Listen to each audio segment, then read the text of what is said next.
मेरे महादेव के चरणों में, मेरे राम और कृष्ण के चरणों में चला जाता है। भक्त ऐसा ही होता है। दुनिया के लोग इस पर गाली देंगे, अपशब्द कहेंगे, कांटे देंगे, और वो कांटों में पनपता जाएगा, पनपता जाएगा, और वो गुलाब का फूल टूटने के बाद फिर मेरे महादेव के चरणों में अपने आप चला जाएगा। होता है। कहे कहे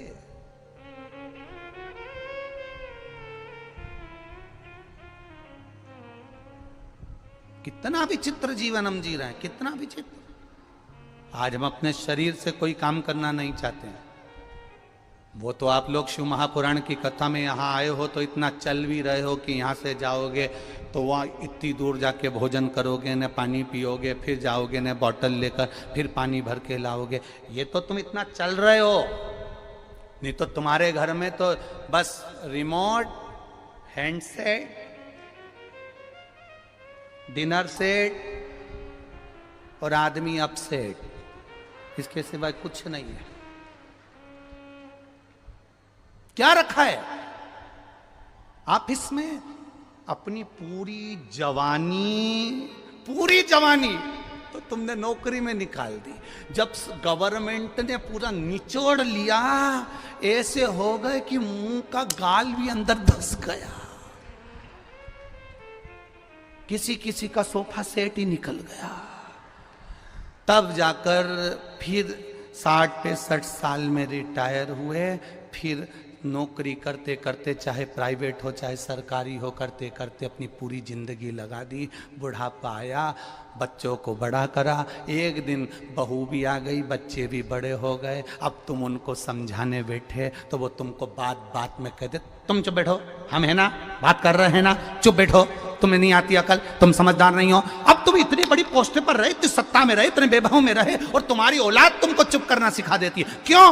क्योंकि तुम्हारा अहम तुमको अब चूर हो रहा है, और जब अहम चूर होता है तब दुख होता है। इसलिए अभी से अगर तुम शंकर की भक्ति में डूबते चलोगे, ये मानते चलोगे कि सुख और दुख तो मेरे महादेव के दिए हुए हैं, तो जीवन का एक आनंद जिंदगी भर जी सकोगे, जिंदगी भर, जीवन भर जी सकोगे।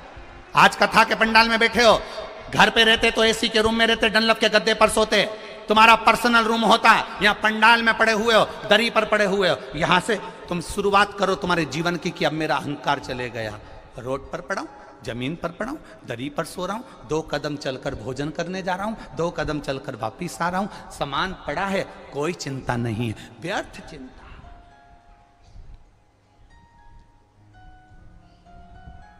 एक सन्यासी में और एक गृहस्थी में एक अंतर सबसे बड़ा होता है। एक संत ट्रेन में सफर कर रहे थे, खूब सोने की रकम मकम पहने थे संत, खूब जोरदार।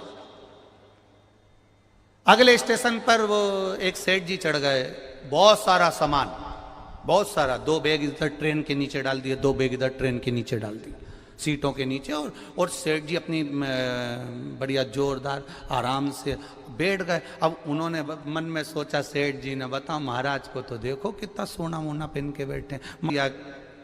प्रणाम महाराज। महाराज जी बोले, प्रणाम भैया जी। कहाँ से आ रहे हो? बस हरिद्वार से आ रहे भैया जी। कहाँ जा रहे हो? प्रयागराज जा रहे भैया जी। अच्छा, आप कहाँ जा रहे हो? बस हम भी प्रयागराज ही जा रहे हैं। अच्छा, ठीक है, बैठो। सेठ जी बैठ गए। अब सेठ जी को तो बस वो महाराज, इतना एसी का डब्बा, फर्स्ट क्लास, इतना ठाट, चिंता, टेंशन। अब सेठ जी ने कहा, महाराज जी ये सब कुछ तो व्यर्थ है आपके लिए, क्योंकि आप तो संत हो। अगर आप इतना जोड़कर चलोगे तो फिर संत में और सेठ में क्या अंतर होगा? क्या अंतर होगा? ये तो व्यर्थ है, व्यर्थ। ये तो व्यर्थता है ना। अब कहा, स्मरण किया, देखा, ये तो व्यर्थता है। सेठ जी ने कहा, नहीं, व्यर्थता नहीं है, तुम में और हम में बहुत अंतर है। आप कह रहे हो आप में और हमें कोई अंतर नहीं है? बहुत अंतर है, बहुत अंतर, बहुत अंतर। क्या अंतर है? संत ने कहा, संत कुछ भी सामग्री कुछ भी सामग्री 1 मिनट में छोड़ सकता है। मन के सुकून के बच्चे थोड़ा सा जाकर देखिए,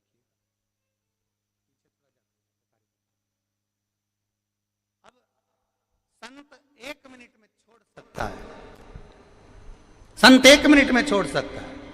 और महाराज धन वैभव की सत्ता में हम नहीं छोड़ पाते, ऐसा हो नहीं सकता। उन्होंने कहा हम करके बता सकते हैं। अगला स्टेशन आया, संत भी उतरे, सेठ जी भी उतरे, दोनों नीचे उतर गए। और जब दोनों नीचे उतरे, उतरते से जैसे ही दोनों उतरे बात करने लगे, ट्रेन चलने लगी, ट्रेन चलने लगी तो सेठ जी का हाथ संत ने पकड़ लिया, छोड़ नहीं रहा। सेठ जी का हाथ संत ने पकड़ा, छोड़ नहीं रहा। बहुत प्रयास करा गया पर नहीं छूटता, बहुत प्रयास करा, नहीं छूटा। और जब नहीं छूटा, ट्रेन निकलने लगी, ट्रेन जाने लगी। सेठ जी कहने लगे मेरा सामान भरा पड़ा हुआ है। इतने में संत ने कहा सामान तो हमारा भी रखा हुआ है, बस तुम में और हम में यही अंतर है, हम एक क्षण में छोड़ना जानते हैं और तुम जिंदगी भर जोड़ना जानते हो। संत, साधु, सन्यासी, तपस्वी, साधक, उपासक ये मानकर चलता है कि सर्वस्वता कुछ नहीं, सब नष्ट। महाराज आपका भरोसा जब प्रबल होगा, आपकी दृढ़ता जब प्रबल होगी और आपके भरोसे के साथ में आपका विश्वास जब दृढ़ होगा, तब आपको कहीं जाने की जरूरत नहीं पड़ेगी। महादेव स्वयं आपको ढूंढता हुआ आपके पास आ जाए। ये आपका विश्वास प्रबल होना चाहिए, दृढ़ होना चाहिए, भरोसा प्रबल होना चाहिए, दृढ़ होना चाहिए। विश्वास पक्का करें, भरोसा दृढ़ करें और उस भरोसे पर जीना प्रारंभ करें। उस भरोसे शंभु शरणे पड़ी मांगू घड़ी रे घड़ी, दुख काटो दया करी दर्शन ने आकर खड़ी होती है और कदम से कदम मिलाकर आगे बढ़ा देती है।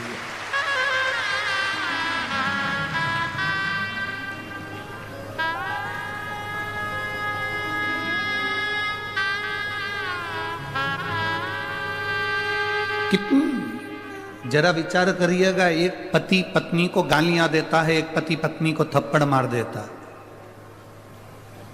मदिरा के नशे में जब पति होता है तो पत्नी पर कहीं जूता फेंक कर मार देता है, कहीं बेल्ट से मार देता है, कहीं बर्तन से मार देता है, कहीं अपशब्द कह देता है।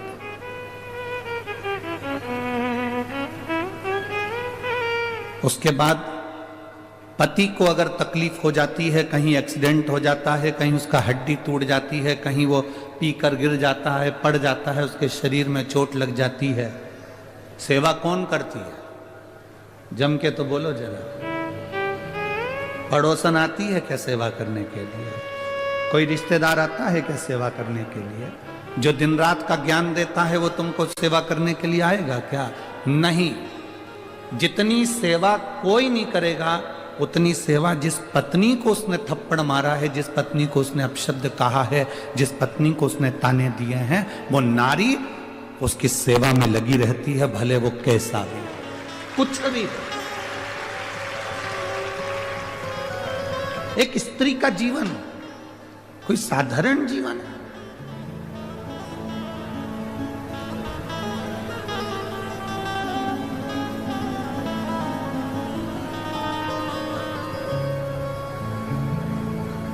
दशरथ जी के घर में संतान नहीं हुई।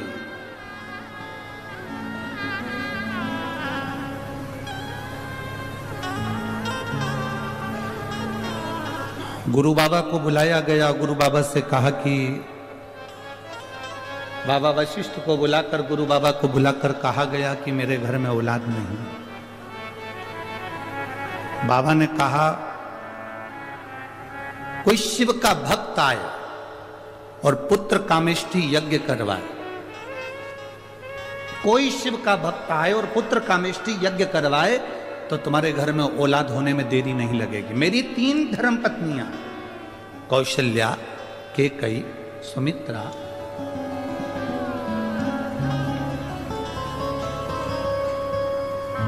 मेरी 3 धर्म पत्नियां होने के बाद भी मेरे घर में औलाद नहीं, तो कोई शिव का भक्त आए और पुत्र कामेष्टि यज्ञ करवाए। वशिष्ठ बाबा ने तो कह दिया, दशरथ जी के कानों में शब्द पड़ गया, पर वशिष्ठ बाबा से दशरथ जी ने हाथ जोड़कर निवेदन करा कि आप ढूंढो कि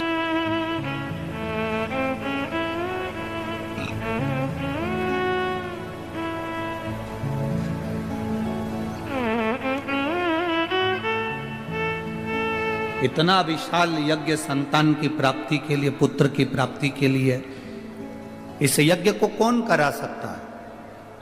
तब वशिष्ठ बाबा ध्यान लगाकर बैठे थे कि इस यज्ञ को कोई शंकर का भक्त कराए, तो उनके स्मरण में आया कि दशरथ जी की माता जी से पूछा जाए।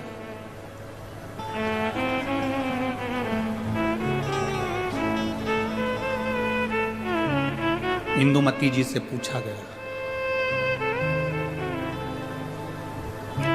दशरथ जी की माता जी से पूछा गया, वशिष्ठ बाबा ने उनसे पूछा, यज्ञ ऐसा ब्राह्मण हो बताओ जो शंकर की भक्ति में डूबा रहता हो, शिव तत्व में डूबा रहता हो, क्योंकि ये पुत्र कामेष्टि यज्ञ, संतान की प्राप्ति का यज्ञ केवल एक कर सकता है और वो शंकर का कोई भक्त कर सकता है।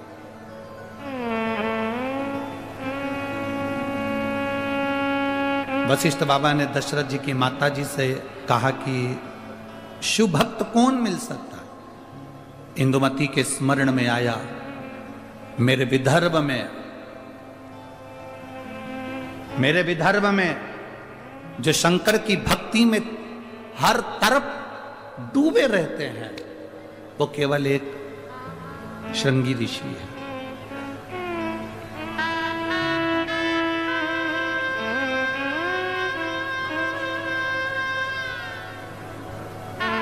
स्कंद पुराण के कभी स्मरण में विदर्भ को पढ़ना, स्कंद पुराण के विदर्भ को यदि आप पढ़ेंगे तो विदर्भ में आप पढ़ेंगे कि दशरथ जी की माता जी ने, इंदुमती जी ने कह दिया वशिष्ठ बाबा से, आप चिंता मत करो, अगर पुत्र कामेष्टि यज्ञ करवाना है तो मेरे मायके में विदर्भ में जो हमारे घर के राजगुरु हैं श्रृंगी बाबा, उनको निमंत्रण दिया जाए। एक स्त्री मार्गदर्शक बन जाती है,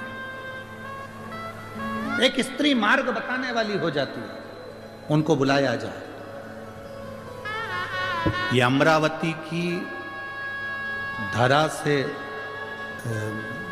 स्कंद पुराण कहती है, विदर्भ का वर्णन करते हुए कहती है, अमरावती से चांदूर बाजार की ओर जब हम जाते हैं तो वहाँ वन पर्व में, वन क्षेत्र के अंतर्गत श्रृंगी बाबा का एक स्थान है जिसको तपवनेश्वर कहते हैं।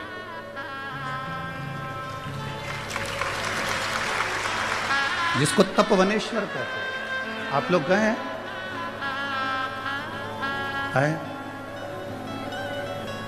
जरा जम के बोलो। अच्छा अच्छा,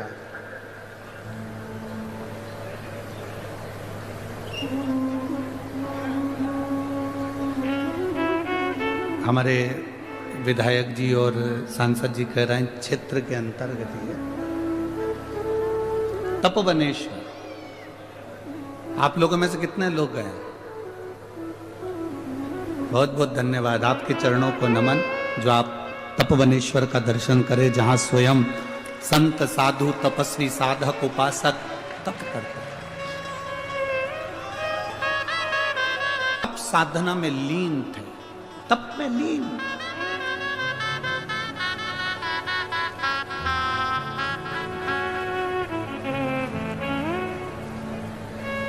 और दशरथ जी की माता जी ने खबर करवाई अपने पीहर में, दशरथ जी के ननिहाल में कि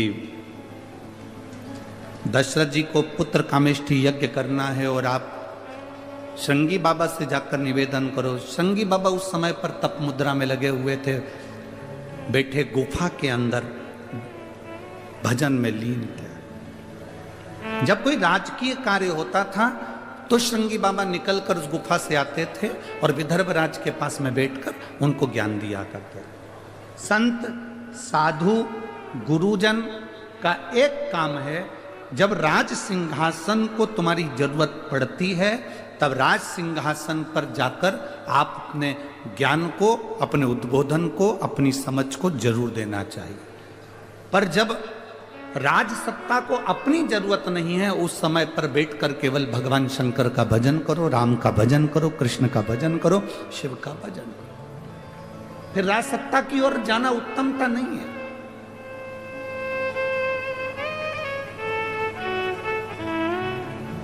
अब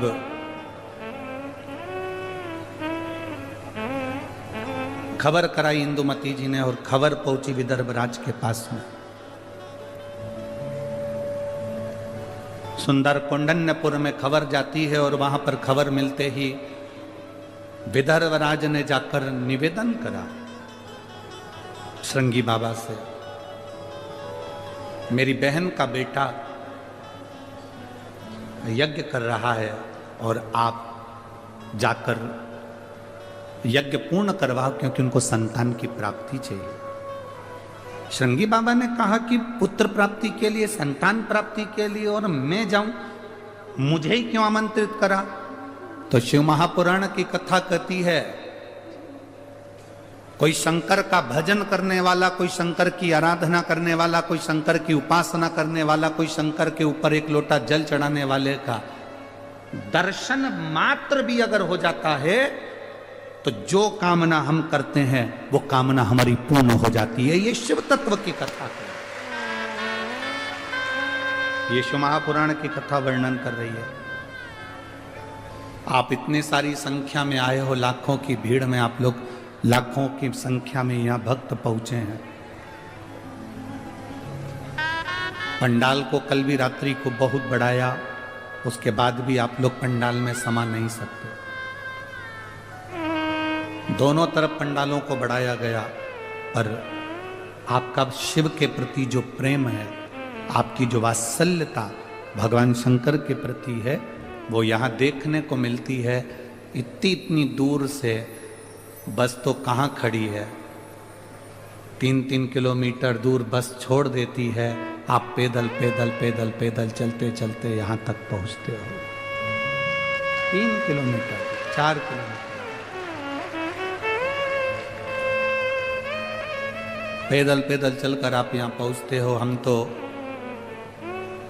आदरणीय सांसद महोदय जी से और विधायक महोदय जी से और महाराष्ट्र के प्रशासन से, अमरावती के कलेक्टर महोदय, एसपी डीएसपी महोदय से निवेदन करना चाहेंगे इस व्यासपीठ से कि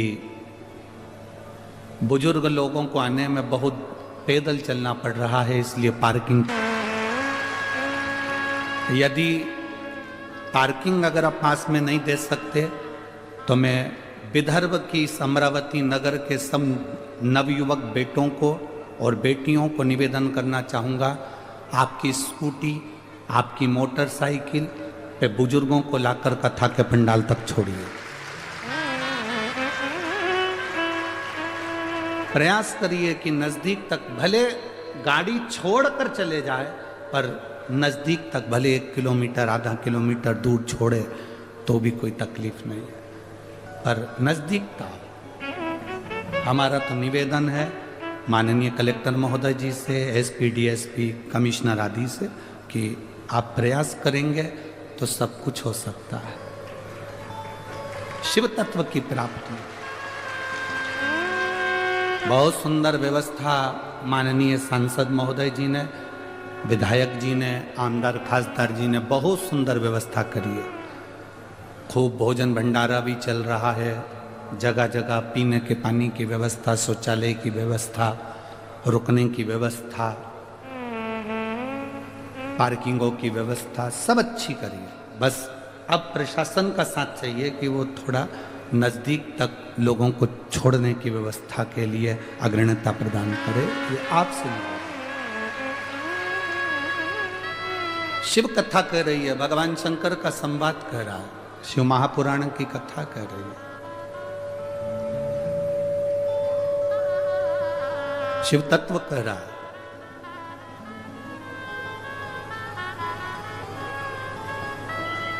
तपोवनेश्वर में जाकर श्रृंगी बाबा को विदर्भ राज ने निमंत्रण भेजा, और निमंत्रण भेजा तो तपोवनेश्वर के श्रृंगी बाबा आए।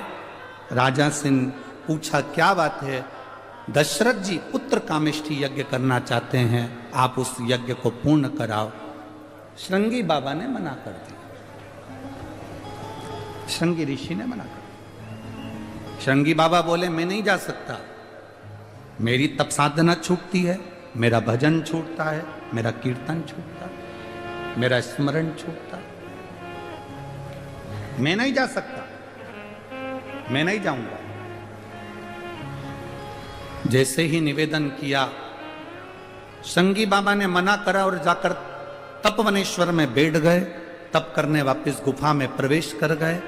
तब जैसे ही गुफा में प्रवेश कर तप करने में लीन थे, श्रृंगी बाबा का एक नियम पक्का था कि रोज पार्थिव शिवलिंग का निर्माण करना, उसकी पूजन करना, उसकी आराधना करना। आज पार्थिव शिवलिंग का निर्माण श्रृंगी बाबा बस कर ही रहे थे, आधा शिवलिंग का निर्माण हुआ था, पूर्ण तरह से गोल शिवलिंग बना ही नहीं था, केवल हाथ का स्पर्श किया गया था। इतनी देर में तो देवाधिदेव महादेव प्रकट हो गए श्रृंगी बाबा के सामने। देवाधिदेव महादेव प्रकट हुए और देवाधिदेव महादेव प्रकट होकर तुरंत उसी समय पर बोले श्रृंगी ऋषि से, हे श्रृंगी बाबा, अयोध्या के राजा दशरथ जी यज्ञ करवाना चाहते हैं, आप पुत्र कामेष्ठी यज्ञ करवाइए, क्योंकि भगवान नारायण पृथ्वी पर अवतरण होना चाहते हैं, इसलिए अवध में राम आने चाहते हैं, आप करवाओ यज्ञ। आधा शिवलिंग का निर्माण हुआ था, इसलिए आप लोग अगर तपवनेश्वर गए हो, हम तो आज तक नहीं गए, अगर आप लोग तपवनेश्वर गए हो, हम नहीं जा पाए, हम तो कहेंगे सांसद महोदय जी से, विधायक जी से, अगर नज़दीक में हो तो एक बार बाबा के दर्शन अवश्य कर। ऐसी पवित्र भूमि, जिस भूमि से श्रृंगी ऋषि यज्ञ कराने के लिए अयोध्या में जाते हैं, अवधपुरी में जाते हैं, इतनी पवित्र भूमि से, विदर्भ की इस धरा से श्रृंगी ऋषि जाकर जो यज्ञ कराते हैं, राम जी को लाने के लिए पुत्र कामेष्ठी यज्ञ करवाते हैं, वो श्रृंगी ऋषि के पवित्र भूमि का दर्शन हो, इससे बढ़कर सुख और क्या हो सकता है। तपवनेश्वर हम नहीं गए, परंतु स्कंद पुराण कह रही है, वहां पर जो शिवलिंग होगा वो पूर्ण तरह से गोल नहीं होगा, शास्त्र में लिखा है। क्यों? उसका कारण यह है कि श्रृंगी बाबा शिवलिंग का निर्माण कर रहे थे और इतनी देर में